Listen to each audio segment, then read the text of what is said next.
伫教法修法了后，县市政府会当设专职的心理评估人员，也毋过教师团体调查发现讲，目前敢若有苗栗县甲南投县有落实咯，提供教育的专职人员嘛有合理的薪水。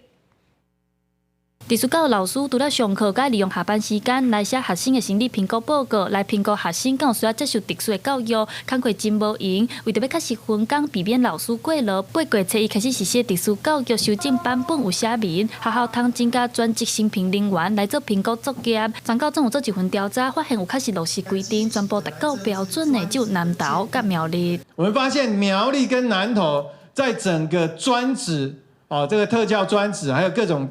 特教的一个评估人员的一个执行的部分，确实是落实的。那其他24个县市很抱歉，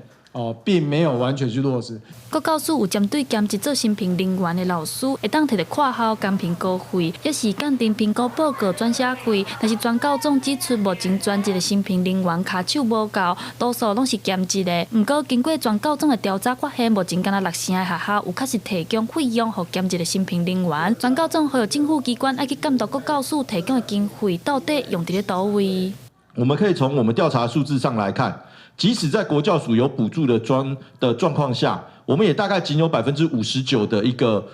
县市能够真的有依据这个补助的原额去补足所谓的专职审评人。全高中要求地方教育局、政府机关爱落实特教老师的专业分工，才袂互老师一肩大家双头提，爱结合改写审评报告，互国内特殊教育鉴定评估工课，通慢慢来行向专职为主、兼职为辅，建立友善的特教环境，嘛互特教学生通接受专业的鉴定甲教学。记者陈阿双、柯敏哲台北报道。